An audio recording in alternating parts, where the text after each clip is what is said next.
once I accepted the fact that I really don't hear and I really wear hearing aids and this is really who I am and this is part of who I am, that's when I felt I was able to start accomplishing more.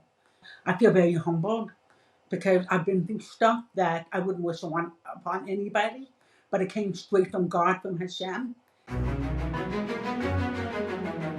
Welcome, everybody, to Ordinary People with Extraordinary Stories. I'm Chana Weisberg, host of this podcast.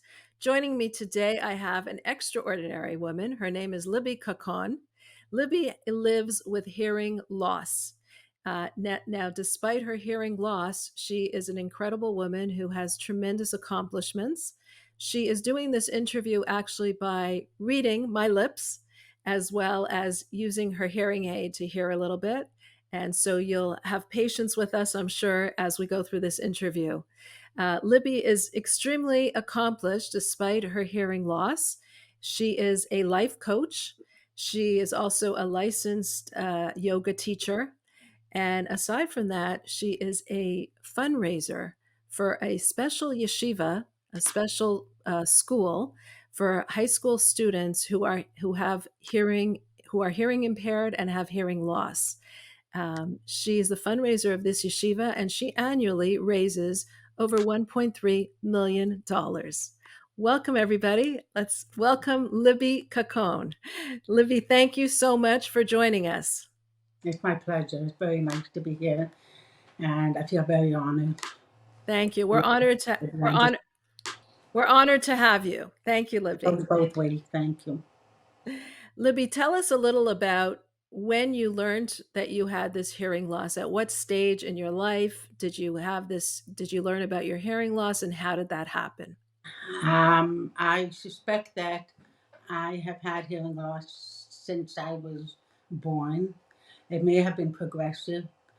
Um, this was in Old Williamsburg in the early 1970s, and a lot of disabilities, so to speak, were considered taboo, and they weren't something to be addressed. People were actually hiding their children. That was the generation and the sign of the time. When I was about 2.5 years old, I had a very special great aunt, my grandmother's sister, who noted that something was not quite the way it should be. And she said something to my mother, and she was the one who mentioned it. And that's when they had me diagnosed. By today's standard, 2.5 years old is considered very late. Now they're diagnosing babies from birth. But that was when we started the journey, when I was about 2.5 years old. And Wow. I was fitted with hearing aid, and my mother was very proactive, and we went right into speech training, and that's how we started off. It was very, very difficult in the beginning, but my mother said one thing, that I was going to be treated like everybody else. And that was her mantra. Wow. In what way did she treat you like everybody else? In many ways, it was interesting because in many ways I resented it. But now, of course, looking back at this point in my life as a mother and a grandmother, um, I saw that this was what needed to be done. I was mainstreamed into the Base Yaakov of Williamsburg. At that time, the Base Yaakov was still there, and I still remember it in South 8th Street. There was a Jewish school for girls that had started when a lot of people came from Europe in the 40s after the war, and then they started different schools. We started out there in the Base Yaakov of Williamsburg. She made sure that I knew everything that was going on. Later on, as I got into middle school, she would copy all the notes over. For example, Hebrew translation. So she would sit there, and my father and my mother would write and translate everything and then give it to me so that I was prepared for school the next day. And when I think about that, the hours of work that they put in, besides everything else, it's really mind-blowing. I'm not going to say it was easy street. In many ways, I find two parts to this. Part of it is that just living with some kind of a loss, whether it's a disability or something, it's always a challenge. It doesn't matter where you are, what you are, who you are. It's always a challenge. It's something that that you live with. But what was even more challenging in those days was that there was no such thing as children who had different needs to be in a mainstream classroom, and that was very challenging. I do have to say that I had very, very special girls in my class, and to say that they were friends with me, yes, but they tolerated me, yes, because I was not easy. The communication was difficult. You could not understand me. And if I was in kindergarten, all I knew how to do, if somebody tried to show me what to do, I would turn around and just kick her or push, because that's all I knew. That was the language I was able Right. to express myself with. But I was very sharp, and I didn't miss much. And that's how it evolved. And that was the process. As I got older, I had special friends who sort of took me under their wing, and I can say that friends like that really can change a person's life. Wow. And Can that you went on to high school, and then I went to study for a year in Israel, and then the rest is history. Well, so it's true. Children, could sometimes be very cruel. And you say that Friends was a really big asset. Can you tell us a bit, like, was there hard times with with other children? Was there any bullying with children? It And went both ways. I mean, sometimes I bullied somebody Mhm. because when I think about it now, I have tears in my eyes, and because that was my way of being able to feel like I'm in control, Right. because I felt so helpless with everything else. But I was bullied also as well, definitely. It did get better as I got older. It did. Mhm. Um, I think because my language level improved, it was very good. My articulation was good. So as I got older, things did fall into place. And then it wasn't so much an issue. It was more of the much younger grade. Um, my teachers were all, there was nothing to say in terms of any negativity. They were all dealing in the 1970s, in the early 70s, they were dealing with a situation they were not familiar with, and they did the best they could under the circumstances. So I can't even say that I was mistreated. It was more of that when a situation, they weren't informed. They didn't know how to handle certain things. So they did what they had to do. If it was too much, the teacher would say, just go out of the room. And I Mhm. was just sent out so many times. And at that time, and even years ago, when I was in my 20s, and I felt just resentment now, I don't feel any resentment at all, because you realize, you understand where they're coming from. People were just trying to survive, to teach, to make a living.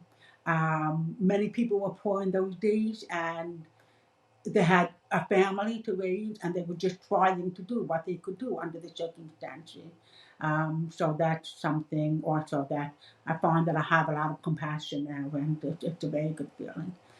But I have friends that I'm still in touch with from my elementary school days and from my high school days, and it's a very, very special connection. I can tell you that, a person cannot do it alone, Mhm. and that's it's really special. I'm very Wow. grateful for that. Yeah. That's amazing. I find it amazing also that you're compassionate in how you look at your I teachers worked from at the past. I worked at it, and but really, it's just worth it, because it is. It's just worth it. It's just it's much better to feel compassionate than otherwise. How did you Sometimes work? resentment just eats you up, and then it's just not a way to live. Believe Right. me, I've been there, done that. So, Right.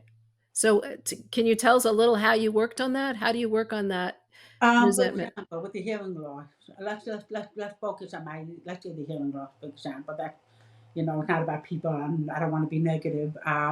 Like you mentioned, despite my hearing loss, and that's absolutely 100%. But I've thought about it in the last few years, and I say to myself, yes, despite the hearing loss, but I've come to a place where I realize that my hearing loss really defines part of who I am. In other words, there's very understandably, when a child is being raised, and some of my children, I have experience with hearing loss, some of my children have hearing loss, and then you start to realize that it's not about hoping that it goes away, and it's not about thinking the hearing loss is a blemish.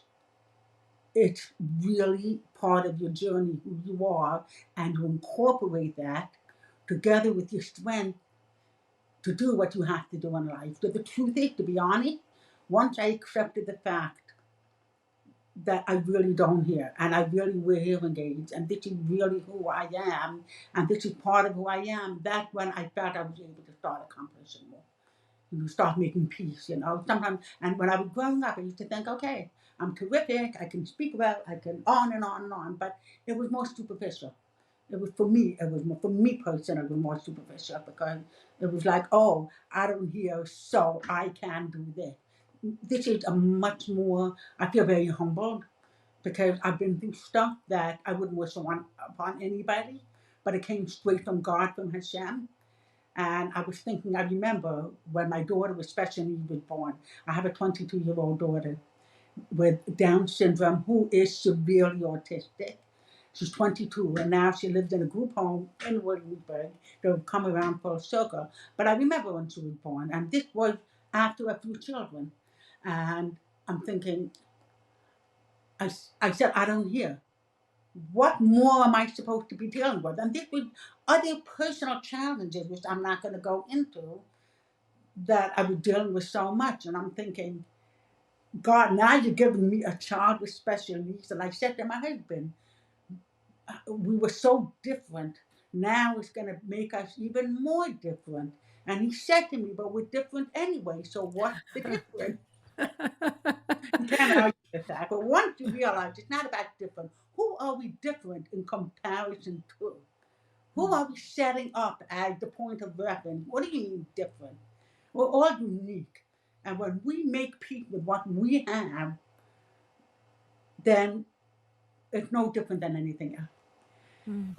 So then I realized, so getting back to that first point with my hearing loss, what I learned from my daughter is as much as I would not have chosen it, because I kept her home for 16 years and I took care of her, I had help, but a lot of it was myself. It brought out something in me that I never knew that I had. I have to be honest. It brought out the worst in me. And somebody said to me, no. I said, honey, I'm human. It brought out the worst in me and the best in me. And it gave me something that I would not have had otherwise. There's a capacity for something that I can't put my finger on it. It just brings out something in you. And So it was tough. I'm not saying it was easy, but this is what it is. This is where we're at. so you're talking about your special needs child, that this child Yes, brought up out the best that in you in brought this. out something, strength that I didn't know. I mean, I said I have to start advocating all over again. It was a whole new field. Right. And then I had people, it's very subtle, but it's still there. When you meet with doctors or you meet with people in the community, and on the whole, people have been remarkable. However, my husband says people are human. That's what it is. So I would come in and I would say to this top physician, I don't hear. I can hear you, but I lip read if you can face me. And then it's like, so how are you going to raise the child? And I said, well, when I'm talking about raising the child, I have a bunch of other children. It's more of the communication. Right. And then I had to fight even harder to get through the system and to advocate. So it really it took me it took a lot out of me. And then I'm raising my other children who here who don't hear and trying to. My Rebbetzin one told me she lives in Muncie now. We have a very special rabbi in Rebbetzin who used to live here for many years. Rabbi and Rebbetzin Adler, and they became like our parents away from home, and we live in the same neighborhood. And when the Bowie moved, Rebbetzin Adler said to me, and this is very powerful. She said, when a person is in a situation, something is always compromised. Either you're compromising the home, you're compromising your marriage, you're compromising health, whatever it is. She said, here, she did it to make me feel better. I don't know if there's truth to it, and I'm not going to contradict her, but this is what she told me that gave me the strength to go on, because after the world moved, I was a mess. I had to pick up the pieces. She said, you didn't compromise in anything. What you compromised was yourself. Mm. And I said, wow, maybe in some ways that's true because it took me a long time to start feeling human again. And I even had friends who told me used to go out and look very stressed out and very grim and doing what you have to do. And that also something very powerful that I learned. And I worked very hard on it. It never, ever, ever to judge other people. It doesn't matter what they're doing, what they're saying, how they'll ever judge because we just don't know. We just don't know. Right. Right. Just don't know. I mean, Right. here, I'm the person who's capable of everything, and then all of a sudden I'll be giving my kids cereal milk for supper for a month because I just couldn't get to it. Right. Everybody just needs compassion and just love and be understood. That's why I went back to my teacher. When some of them I might have been mistreated, it's not because they were bad people. They were noble people dealing with circumstances that they were struggling with. Hmm. Right. Right. Wow. Right? How I mean, you've gone through so much. You know, your own hearing loss, your own hearing loss. Now I'm sitting here. You have this child who has such special needs. Who was, I mean, I'm sure it was Can you you. repeat that, please? You have a child with such special needs, a Yes. child with tremendous special needs, Yes. and how did you feel towards God about this? Like, what is your relationship with God like in terms of why He's doing You all want me this to to be you? honest? Sure. I'll be very honest. At one point, I didn't want to have a relationship. And now the relationship is stronger than ever. So I said, God, don't text me with something else because I worked very hard to get to this point. But I have to say, no matter what, that looking back, I can see that he was holding my hand the whole time. I see it. But I always joked with my Rebbetzin, who I went to seminary in Israel, and I joked with her one. I said, oh, I have faith. But I have faith after the fact. When I see everything turns out well, that's when I have faith. And we had a good laugh. I think it's, you know, when I was in high school, I had some issues in terms of my faith, and I knew that I had to be connected to people that I looked up to. So I would hold on to certain people, like certain teachers. There was one teacher who was very, very special, always embraced me. I would talk to her many times, that was very good. Even the program in Israel I went to, I knew that I needed to go there, not for the name, but I knew that they had something they could offer me because I was hungry for something. And also in my family, I had very, very special people in my family. I grew up with my great uncles and great aunts. Everybody came from the war. So my parents are children of survivors. Amazing love, everyone survived. In my family, everybody went through the war and everyone survived and they came to Williamsburg. And that's how we started out, and then everyone branched out. Um, I saw people who just, it wasn't even about a question. It was just, this is what we do. There was nothing, you just didn't discuss it. It was not so much of hiding or we can't talk about it. It was just their faith was so strong that if something went wrong, they just carried on like nothing happened. Wow. It was, do you see that? And you see a world into, you see a glimpse into a world that we don't see today. That did affect me very much. So I appreciate that now much more than ever. I think about my grandmothers, for example, how they dressed. They were sophisticated, gracious, both of them. And I think about it now, it blows my mind because of what they went through and then how they just carried on. Mm. And I never heard them question. They discussed things, but I never heard them question. Wow. And Interesting. that's huge. And I'm always like, why is this happening? Why is this happening? But at the same time, I also, one of the things that keep me going is how do I want to perceive myself? How do I want my children to perceive me? And how do I want to come across to my grandchildren? Mm. I feel it more than ever, so much more powerful.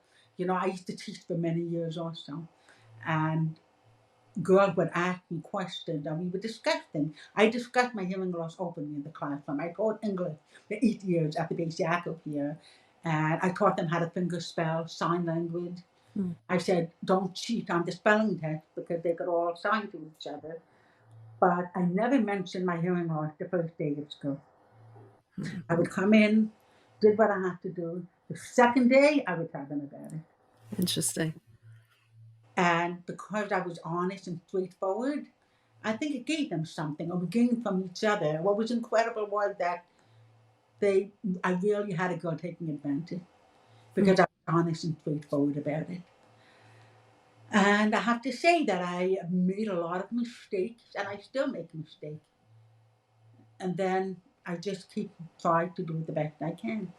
Nobody's Beautiful. perfect. Nobody's perfect. And nobody expects us to be perfect. When humans expect us to be perfect, that's an issue. God made Rosh Hashanah and Yom Kippur so that we can repent, that we can think about the things that we did, think about the changes. We're not better than God, right? He gave us these opportunities. Sure. And we just try. So I just try. I try. I just do the best. I just try. That's all I can tell myself. Beautiful. I want you to tell us a little about the fundraising that you do. Your husband's. Ooh, that's heavy stuff. Yeah, I wanted Does to. anybody want a job? You can also talk about it. Well, first of all, tell us about this yeshiva. It's called I actually, Yeshiva's yeah, Nefesh go ahead. David. Yeshiva's Nefesh David, which is the world around the world. I think it's the only yeshiva that specializes, a yeshiva high school that specializes in young men with hearing loss. Tell us a little about it and how you started it and how Well, you got involved. I was dragged into it kicking and screaming. I did not want to be a Rebbetzin. I had no interest in this. My family were all wonderful, quote unquote, simple people. Everybody liked to work and learn Torah and do what we have to do. I come from a more Hasidic family, more Hasidic family. And my husband and I met under unusual circumstances. He's deaf, he does not hear. And when we met, he was going to work. I was going to stay home and be a nice, wonderful mother and just do nothing all day. And things changed, it shifted. My husband could not, I had the power of being able to help people who don't hear. And that's how it started with the yeshiva. It evolved. In the beginning, I have to say, it was very, very, very difficult for me. Um, I was dealing with our children. Devoe was born the first year the yeshiva started. Wow. And I have to say, I have only one word to describe it. It was a mess. It was a mess because I said, I don't know how I'm going to keep myself together. There were people who donated the seed money, and one of them came to me and said, don't give up. Don't give up. Don't let your husband continue. But I said, of course he was going to continue. I couldn't stop him from doing that. So we had a system where I took care of the children and he took care of the yeshiva. It was very tough. So he was doing the fundraising. There were people helping him. Also, it was very small in the beginning, and it was very grassroots based.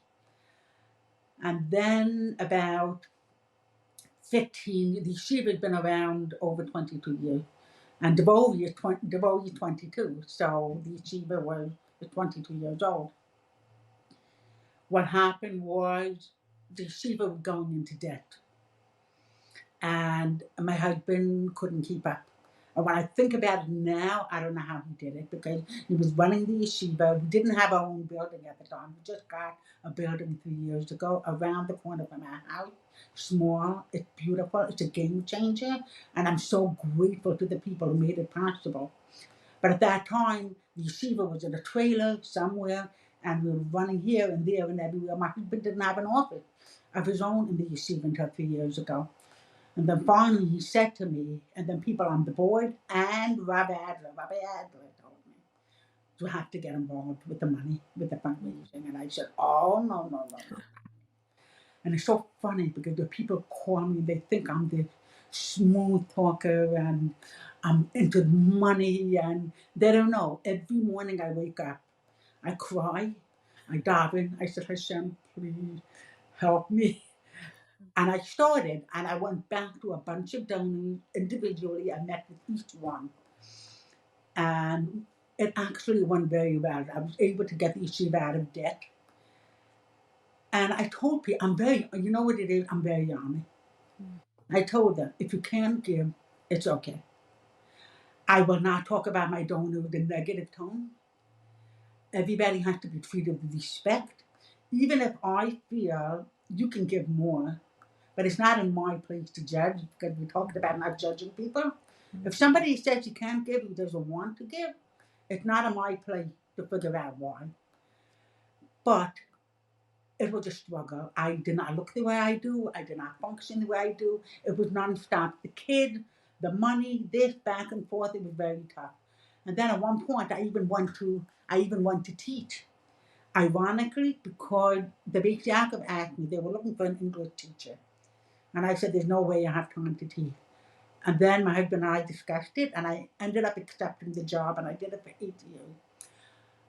It kept me going. It forced me to be on a schedule. I got up early. I prepared my lunch. I took care of the fundraising in the morning. The kids were off to school. I brought the baby to a friend of mine who does babysitting, who I respected and trusted. Right in the neighborhood, I went to teach, and I felt like it kept me going. When I think about it now, I don't know how I did it, but it kept me going. I came home. I was dressed. My kids came home, and I had to keep going nonstop. And then after, when Devori moved, I stopped because I had to get more involved in the yeshiva more full time, because I developed a new respect for the yeshiva. I have to say that in the beginning, I was so against it. I was very resentful. I'm not going to lie. It was very, very difficult. And I was coming from a very narrow place. I don't mean narrow or negative. I was coming from a very narrow place. I couldn't understand, why would children with the hearing loss have to have a place of their own? Why can't everybody just go to regular school? Well, that was years ago. Now I understand more. There needs to be a place for everyone. Everyone has to have a place among the Jewish people. It's funny, we had a boy in the yeshiva. You can't tell he has a hearing loss. It came years ago. We have all kinds of, with cochlear implants, without cochlear implants. We have two boys now that can barely speak. In today's day and age, that's very unusual. But the parents tried everything. And someone even came to me and said, I don't understand. Why is this boy in your yeshiva if you can't even tell he has a hearing loss? Besides the fact that it was a little insulting, but I decided I'm not going to take it personally. Because, again, this is the way of the world. But this was a young man whose mashgiach called my husband and said he's not functioning, he can't get up in the morning. What happened was, and this happened many times, he was faking it, because he functioned very well and came across very well. It was a very surface thing, but inside he was miserable. He didn't want to go on living. Now he's married with a beautiful family. They all come back to visit the yeshiva. So it's not just about the surface, it's what's inside. When I saw, and then also I felt resentful, because I felt the yeshiva is taking away from my family time. My husband is so busy. But you know what? Life is a process. A journey is a process. You learn, you make mistakes, you grow. I'm not saying this to be flippant. It's very tough. But now when I look back, when something difficult now, I'm not saying I handle it better, but I think I'm a little bit older, and I try to tell myself this is not going to be forever. Or how do I want to come across in terms of my self-respect and dignity and how I handle this situation? Even when I'm home alone and nobody's around, I want to be able to respect myself. And I want to be respected by God. So, and that took a long time. It's not something that happened overnight. And now I can honestly say that I really love the boys. They are so plucky and they're so determined. In the face of so much discrimination and obstacles, they work on themselves. And then when we got the new building, when I go and sometimes when the boys are not there, And I remember I was having a very, very difficult day. I walked upstairs to the basement. I made sure the bookcases were handmade. The bookcases in our home office were hand me down from somebody, and we loved them. But the bookcases of the yeshiva, I said to the rest of yeshiva, could we have them made specially for the yeshiva? It's a cover, it's a respect. So my husband's sure they renovated the whole shul. So my husband spoke to the person who did the bookshelf over there and asked him, and this was the last project because he went back to his own country and moved back. He's from Portugal. So the handmade bookcases, you feel like they were alive. And you come in, and I came in and I stood there in the empty room. And I said, this is what it is. This is what it is. And it really gives me a comfort and a strength to go on. The fundraising is very tough. Every morning I get up and I'm thinking, I can't believe I have to do this. It's very tough. My biggest issue now is day to day, I just keep everything going. I try the best I can. We've had funding coming from the most unlikely places. Do you know a small part of people who give are people who had been observant before and then left, and they come to the yeshiva, and a few of them found us. I didn't find them. And grown men who come in and they start crying and they say they feel the love here. We have young men of all ages, 13 and up, every single Jewish background and culture you could think of. There was the year of Lubavitch, and then there was the year of the Hasidim, then the Sephardim. Now we have Israeli, French, English. We have the sunny boy from Miami.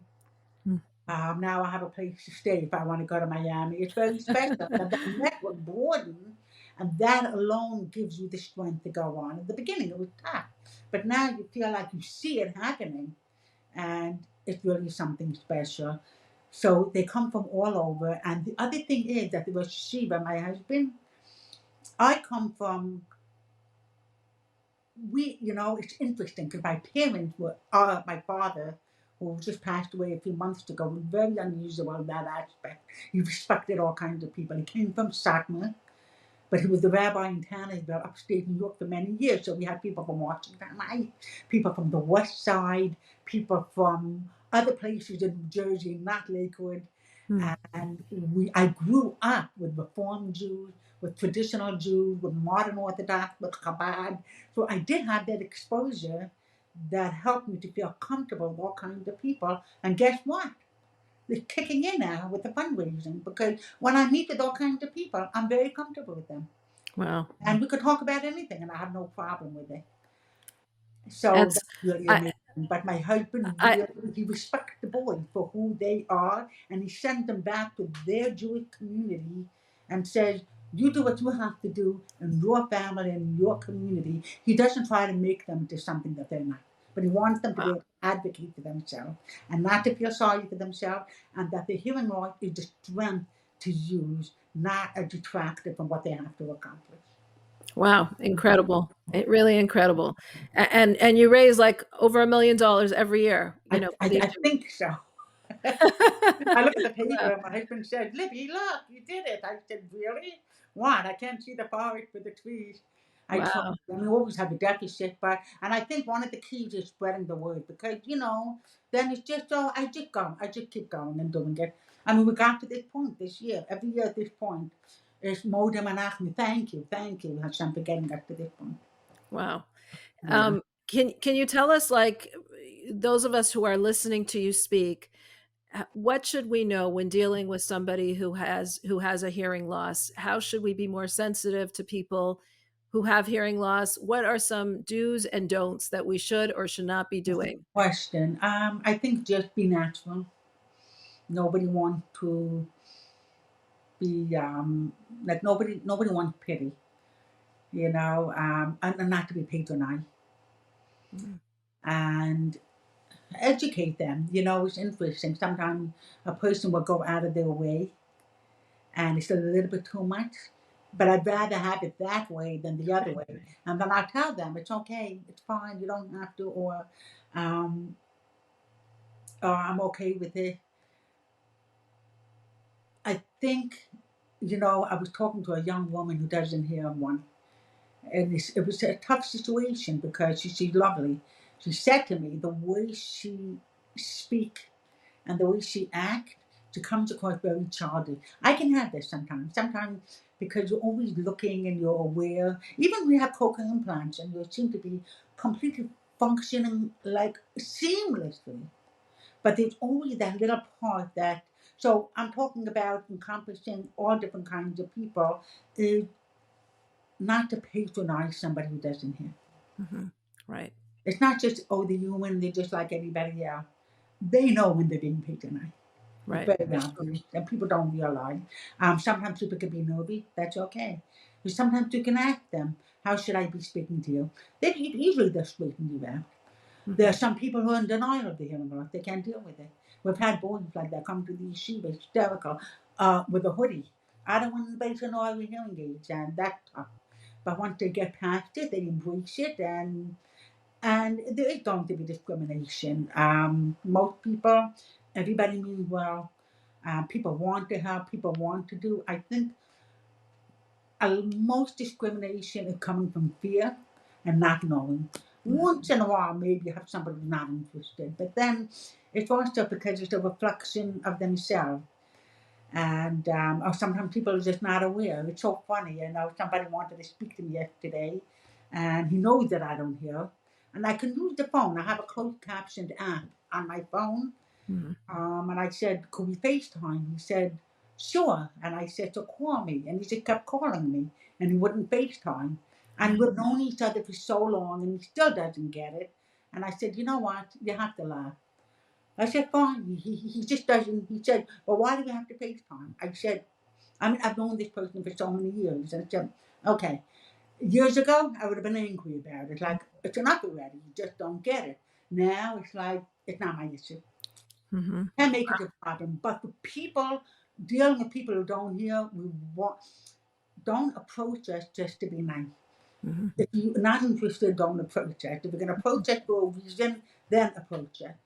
And also, I would want to spread the word that people who don't hear are excellent drivers. There's so many people who suck that I drive. We make better drivers. I was stopped by a cop once. I won't say why, but I was stopped by a cop. I think I ran a stop sign because we live near a school, and on our block is a stop sign. So I don't think about it. So I went through, and he stopped me. He said to me, "By the way," and then we ended up talking. He gave me a ticket anyway, but he said to me, "What happened when an ambulance or a fire truck, how do you hear it?" I said, "Believe it or not, people who don't hear are actually the first ones to notice it. You'll be amazed. We see something, we stop immediately to pull over. Most people are not using their visual strength. Right. And they'll just keep going and going, and finally their fire truck is right on top of them, and then all of a sudden people pull over. It's interesting. But then people who are more auditory are not using their visual. But the people overall, it's just be chilled about it, be natural, and some also another thing people feel also. I do find that they feel they can act whatever they want, and I can find that offensive sometimes, especially when it comes to marriage and children. People will come to me for advice if they're raising a child with hearing loss, or if they have somebody in the family, or they're educating someone, and we discuss sensitive topics. That's okay. But someone will come to me and say, "I can't believe you have children," Hmm. and I'm looking at the Wow. great. Have a nice day. "I can't believe you have children." She had children. Wow. Wow. Where it's coming from, I just don't go there. Just it's Well, what it is. But it also depends who you're with, right. what people have been exposed to. That's really what it is. Right. Well, But I find that on the whole, it's a positive experience. if anyone, you're an example of how much a person can accomplish with a hearing impairment or any impairment or any kind of disability, because you just keep going. I want you to just share with us one last thought. When for someone who's going through a hard time or a hearing loss or a disability or a child with special needs or anything like that, what are some things that strengthened you in terms of your belief in God and in terms of teachings from Judaism that helped you get through a really hard day? Wow, that's a good question. I have to think for a minute. I certainly don't have the answers, and that famous line: if you have a question, there are no answers, or you have to ask the question. I think that part of it is when I speak in general, and I tell people that I'm speaking about my own experience. It doesn't mean that you have to approach it the same way or view your experience the way I do. It's more of sharing, and then you take what you want from it. I think part of it is, I think we have to be honest with ourselves. Like I have a friend who told me, it's hard, but I'm not complaining. I'm not complaining. I said, with me, you can vent. Get it out of your system. Talk about it. Complaining doesn't mean not grateful. Discuss it. It's difficult. When we discuss something, we're not talking about complaining. We need to lay it out. If we feel Sure. what help. And to hold on to God. But in order to hold on to Him, we have to believe in Him and we have to know that He's real. And that's what I'm always working on. To feel, not just in my mind logically to know He's real, but to feel it. I have a thing that somehow, I don't know why, it was always like this with my children. Every time we look for a parking space, it's funny, but we built upon that. And somehow it just happened with my oldest, and then I had it with all my children. Watch, you'll see. There are no parking spaces in a parking lot. You'll see. Hashem is going to send us a parking space. And then all of a sudden, lo and behold, a car pulls out right in front of us and we pull it. And it's happening all the time. It's just a small thing, but it's not. Because life is not about grandeur and loftiness. It's about the fact that I can get up in the morning and I can stand on my own 2 feet and I can function. And I can think about what I want to do and I have choices. And I'm not going to patronize and say, oh, you have a choice, be happy. It's tough. We have to dig deep to realize what works for us, and we have to know that what works for me may not necessarily work for you, and what works for you doesn't work for me. I had a mother coming to me, I want my daughter to be exactly like you. I said, 1 second, 1 second, 1 second. You don't want her to be exactly like you. You want her to be the best that she can be. It's a dangerous thing. I want her to be a role model, I want ideas, advice, fine. But don't push her. She has to be like that. You want her to thrive and be the best person she can be. You want your son to develop his capability. One thing I have to say, I've made a lot of mistakes as a mother. With her, and I admit it. There is one thing I'm very proud of in my children. They're very individualistic. They do what works for them. And don't think that when I was raising them, sometimes I wish, oh, cookie cutter, everybody was the same and everything was the same. But in the end, it's the greatest gift that you can give to a child, it's the greatest gift that you can give to yourself. That credit goes to my husband because of Yeshiva. You see what a powerful force we have, and so many individuals harness their own power and get together, and then we create a whole world. We create a fire. It's very, very special. And I wouldn't be able to talk like this a few years ago. This is coming from my experiences. But I know I see every minute I have to hold on to God because otherwise I wouldn't be able to go on. I have to hold on because He is the one who makes me get up in the morning and puts me where I am now. He was the one who created me with hearing loss. This is what it is. And you see that it's not a mistake. You see it. It's the way everything is happening. It's so unbelievable to me that you see it's meant to be. Incredible. And one more thing, I think about myself. 10 years from now, Libby, how do you want to feel? Do you want to be bitter? No. Life is short, and I want to enjoy everything, and I want to try everything. I just bought myself canvases and brushes, and I want to paint Hebrew letters. You never know; I might sell them, and I'll have a new career. And then somebody else can do the fundraising. Wow. But right Incredible. now, I have to say it's tough, but it's a privilege. It really is. It really is a privilege. So, Incredible. Thank you so much. Thank you, Libby Kakon. Thank you for joining us. Thank you for your words of wisdom. Thank you for your inspiration. Thank you for all that you do. Thank you for what you do for the children in the yeshiva, for the boys in the yeshiva. Thank you for thank what you do for your own children and for your special you needs so daughter much. Devori. And thank you so much for sharing your inspiration with us. Thank you for giving me the honor of doing this. I appreciate it so much. It means a lot to me. Thank you. Wow. Were you as inspired as I was from that Libby Kakon? What a super power of a woman who does so much and is. I love the part where she said, God didn't make any mistakes. God didn't make the mistake. He created me with this hearing loss. And that's who made me. So she's taking the hearing loss and using it as a credit, as something that's a positive. And can you imagine if we did that in our lives? If we looked at the difficulties, the challenges that we've been given and say, this is no mistake. This is actually something from God, to build us, to help us to be who we can be. But of course, she says this wasn't something that always came easy to her. She's gone through a lot. She explained about her daughter, her daughter Devori, who's extremely special needs, who now lives in a special home, but for many, many years lived with her together. And she was taking care of her as well as her other children, dealing with her hearing loss, dealing as an advocate, dealing with her this yeshiva that her husband started for children, for boys, high school boys with who have hearing losses, and yet she so eloquently and elegantly managed it all. And that was really a prize to listen to. But how she explains that it wasn't always like that. It grows, it's in a stages. And she came to her understanding, and she came to a maturity about it, and to reconcile about it. So much so that she even reconciled with those teachers who perhaps mistreated her when she was younger, or people who still mistreat her today. And she kind of excuses it, saying none of us should be judging them.